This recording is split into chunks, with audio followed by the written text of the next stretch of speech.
I'm live with everything, man. Top of the morning, man. I felt the need to tap in with my people. They say I'm live on everything. I don't know if that's true. Trying out some new stuff.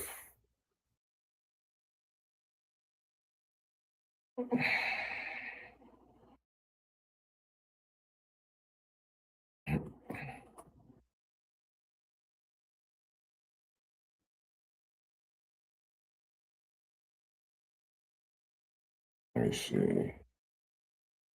My bad. I'm just trying to see what's going on Instagram live too, because it say I'm live Instagram too, but I don't see the live though. Let's see.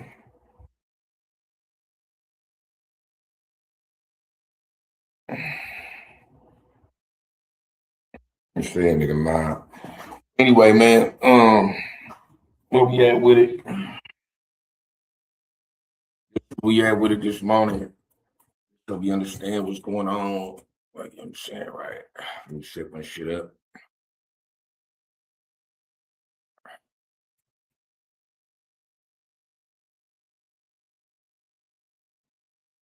Top of the morning, man. This is what I want to give to you, right? Just so we understand where we at with it. The other day, right? You know what I'm saying? We did a podcast on the Sunday cookout. We did the cookout. You know what I'm saying? It was fun and games. There was a lot of shit going on a lot of ignorance. Like you feel me? You know what I'm saying? You know, people like to tap into the ignorance.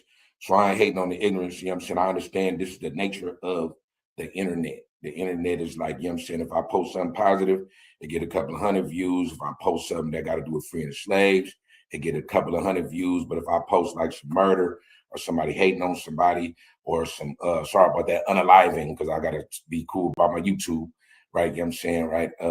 That the views go crazy, right? Shout out to my boy Rick, you know what I'm saying, masked up at all time, you know, figuring out life for us, you know what I'm saying, on that side. On the free but not free side, though, you feel me? You know what I'm saying, the people that's been incarcerated, the people that's still incarcerated, and to the two people that was on the live, it was three. CJ had tapped into. Shout out to CJ had tapped into. But the two people, Bobby Yeye and King James, right? I was listening to him as I was rocking, right? And if you ain't seen that live, go back to it. You can go to Reckless Podcast. You could that's where it's posted at the full video. You could go to any of my any of my IGs. If you know, I got about 4 or 5 of them. Plus, we got Frequency 99 rocking, or this channel, whatever. You can look at the clips. And the two people on there, the brothers on there, man, it was like a lot of drama.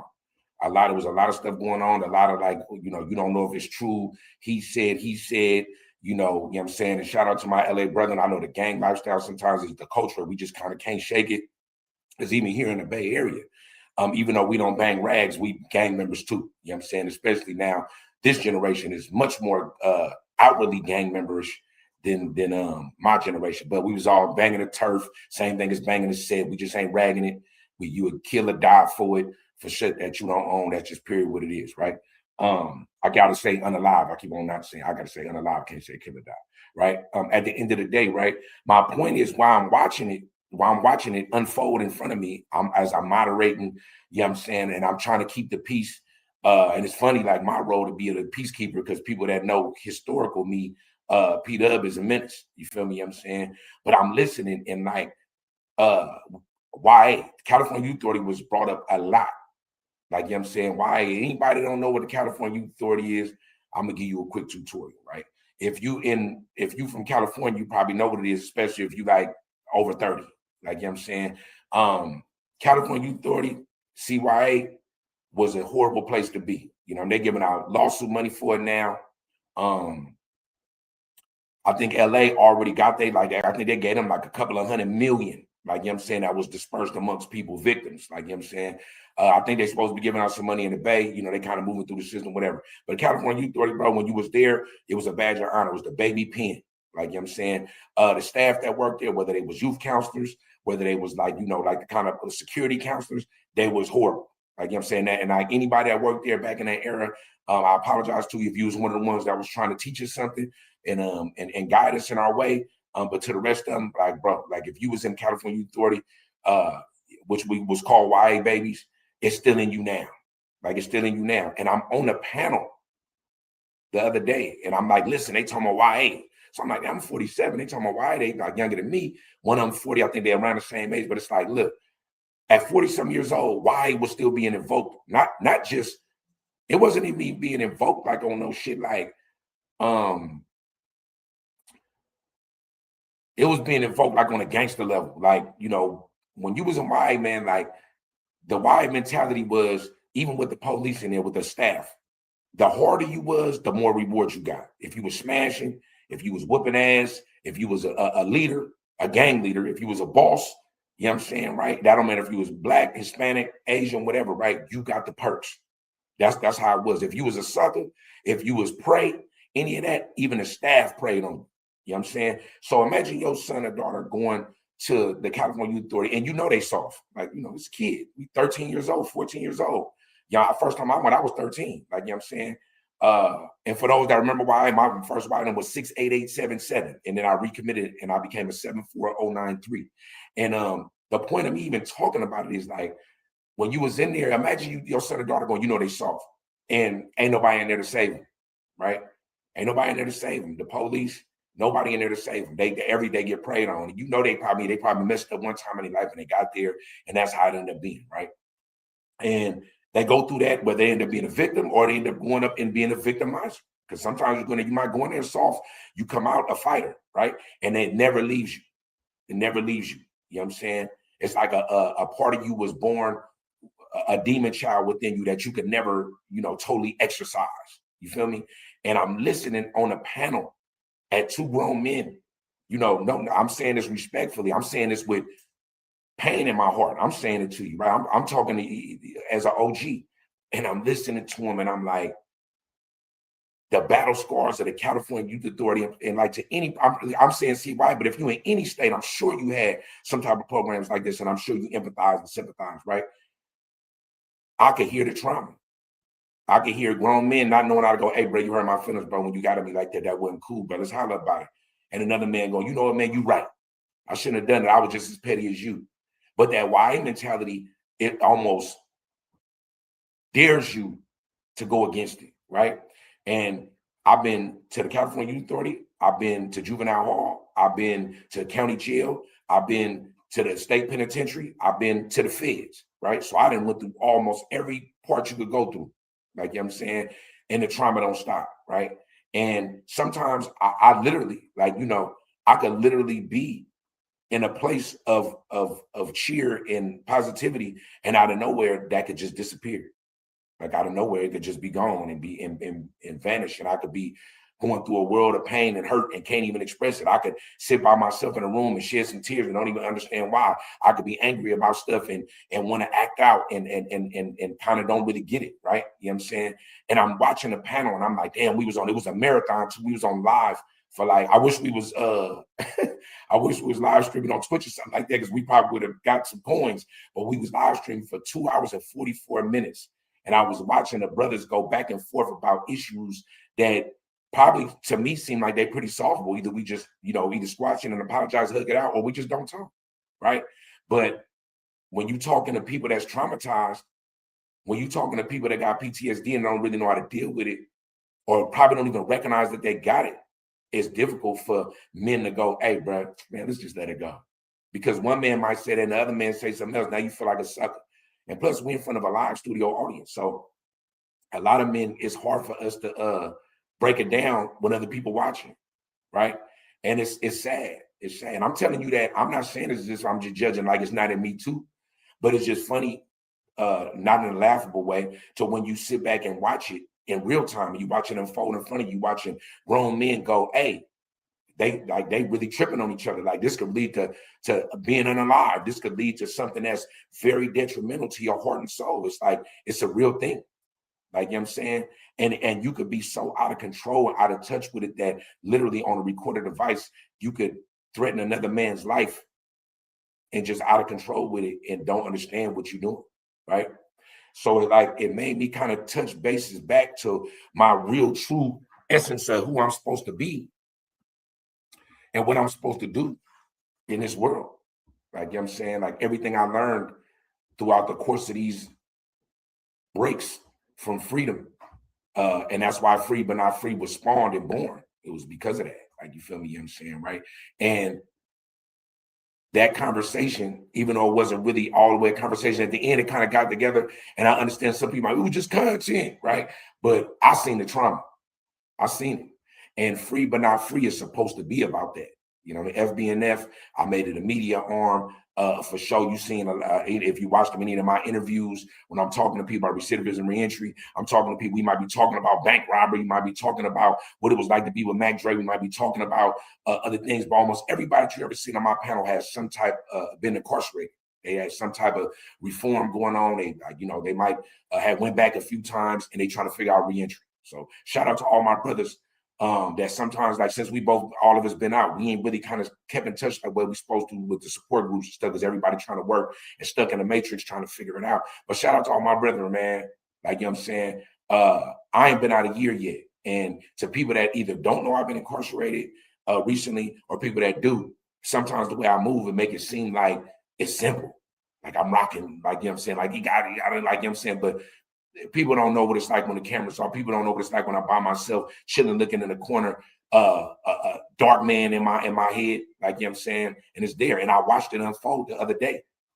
So what I would like to do is, I would love to just extend any olive branches to people that want to talk about stuff like that. It don't got to be on camera. You could just hit me up. You hit me up in a DM. You know, you could leave me a message. You could, if you got my number, call me, whatever, right? Because when I look at it, it's be like, you know, I'm a dude that's I have to be the consummate boss. I'm always like the leader of men, of women, of children, right?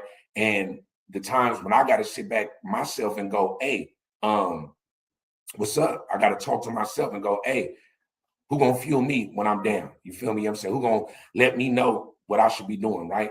And shout out to my brothers that's been in YA. Like, anybody that's been to a youth authority, we all understand. Like, we understand that it's fucked up in our heads. Like, some of us can't control it. Some of us will wear it like every day and rock through it. And people don't understand the trauma behind it. It come out as violence and it come out as anger a lot. But in real life, it's really sadness. It's really like, it's kind of hopelessness sometimes, because you just feel like, damn, nobody really understands me. You walk around the world and you misunderstood. And I'm not saying this to just for you to exalt those of us that's been in there and give us passes when we should be grown men in grown men situations. But I am saying that if you got anybody that's been through any kind of trauma like that, it's like coming back from war. Literally, it's like being a war vet. It's like coming back from war and not understanding how much the world has changed, and most of the time moving in situations with aggression, because that's what we was taught. The penitentiary teach you that too. Quiet as is kept. School teach you that. When you step out, you in junior high or middle school or high school, when you stepping out for lunch or recess or whatever form, that's the yard. We don't see it when we doing it. When you in that lunchroom and you cooking up with your people and you moving back and forth to these classes as a group, as a gang, or with your folks or whatever, that's all preparing us. All this stuff is preparing us for where we at now. Like, you feel me?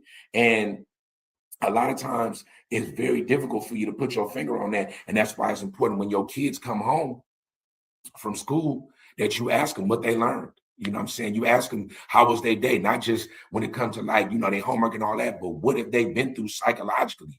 Like, you know what I'm saying? And if you somebody, as a man, if you somebody wife or girlfriend or something like that, sometimes just take the time to sit back and just ask them, hey man, what's on your mind? How you feel? You know, what you've been going through. If you a man, for sure, sit down with your wife or your significant other, or even your sister, or whoever, and just ask them what's going on. Like, how you feeling? You know, this slavery, this slave mentality that we be having in our mind, like, it's so easy to dismiss, because every day you got to go to work for 8 hours, you know, accumulate that 40-hour work week plus overtime just to pay your bills, and then kind of sit down and not really have nothing saved and have to do it again. If you got kids, you got to go through the rat race. And I'm an entrepreneur. You know what I'm saying? And I'm in a race. And sometimes me knowing that I'm in a race, it destroys me, knowing that I'm still in a race and I'm trying to avoid the rat race. You feel me? You know what I'm saying? So it's like, we sit back and we kind of underachieve. Like, you know what I'm saying? You're hoping that you overachieve, but you underachieve, and that shit can make you sad. It can make you mad and try to figure out life. Like, you know what I'm saying? Right. And that's where we at with it. Like, you know what I'm saying? And for those that don't really understand, King James, I see you, I didn't even see you. Like, you know what I'm saying? For those of us that like really get it and that's really trying to do something to help it, let's come together, man. Let's come together, right? And that don't mean that you won't see Dub do no ignorant stuff within the next couple of days or have a conversation that might seem meaningless and stuff like that, because I understand that I'm in this media world. And just so we understand, let me put this out there, right? You know, I've been a musician damn near my whole life. I was surrounded by musicians. Almost all my family was like in some type of music, right? So music is like my life. And being in a realm of like the music, whether it's gangster shit, whether it's R&B, whatever, right? It is a realm that's like kind of dangerous, and it's like you kind of don't know. But I feel like I know how to navigate that world. This world of media, this podcast world, it's a different animal. You know what I'm saying? It's a different beast. You know what I'm saying? And what I've learned over the course of my life is that when you force me to be a real nigga, I go back to jail. I don't want to be forced to be a real nigga. I don't want to have nobody to push me in no corners and like, I got to be a real nigga. This podcast world is so phony and so fake that you never really know what's real. Not just the podcast world, the media world is so phony that you could think you doing some real shit, but you fucking with fake people. That's why it's just important for you to rock towards whatever bag it is you're trying to secure, and make sure that you're not just doing this shit for likes and clicks and the euphoria that you get from being accepted from 1,000 comments, likes, and hella views is your currency. Because if it ain't really paying you, it ain't monetized. You just doing it. That like it's like the dopamine. Like when you playing Candy Crush or you hitting the slots, you might not even be winning. You know what I'm saying? But the jingle with the words and the bright lights and the excellence and stuff like that, that's like your dopamines in your head is making you feel as if you're winning, as if it's currency. Getting 100,000 views on YouTube, it feel like it's currency. But is you really getting to the bag, or are you really getting money? Like, you know what I'm saying? And I'm telling you that as a man who once did a lot of criminal activity, not always for money, but sometimes just because I wanted to step in that world. You know what I'm saying? Sometimes my fascination with weapons and being a thug was enough, right? Just make sure that you ain't misguided. Like, you know what I'm saying? And for those that, you know, double back on this, you know, when I clip it and you see it, my heart goes out to those that sometimes can't get over the mentality of their version of YA or their version of prison and not even realizing that they free, right? They freed from that realm. You know what I'm saying? But up here, you still in a cage and your heart is black and you don't know how to love. You don't know how to forgive. You don't know how to fall back. And you definitely don't know how to sit back and just shed some tears and just, whether they thankful tears or just the tears are like, let me just get it out this way instead of getting that weapon and pointing it at somebody, right? Sharpen your mind, man. That's really the best sword that you could ever wield in life. You know what I'm saying? Soften your heart and understand that when you walk into a room, you can light it up just by being that guy. And as a man who sometimes walks around and feel like it's all eyes on me, for those that also feel the same thing, that the way you move, people emulate that, or they looking for you to lead them. You know what I'm saying? And to all these media outlets, I'm establishing something. Me and my business partners, we establishing something. So anybody that's got any ideas that they want to pitch for anything like this, tap in, man. Frequency 99. It's a media arm. We absorbing podcasters. We absorbing content creators. We absorbing everything, man. You know, we putting everything on paperwork. We signing it and we cultivating that, especially anything positive, because there's so many negative things in this world that you could just scroll right now on your timeline and just see every day. And sometimes I'm part of the negativity, and I apologize for that for the people that's looking up to me for something else. But just know that even when you see that, if you see me doing that, I'm still pushing towards a greater realm, right? Go hug your people, kiss your people on the forehead, make sure the babies know that you love them daily. And for those that have been through any trauma in their life, whether it's actual war or the war in your head, tap in, man. I'm like a hotline. I got the game for you. I got the sauce. Free but not free. It's the capo, man.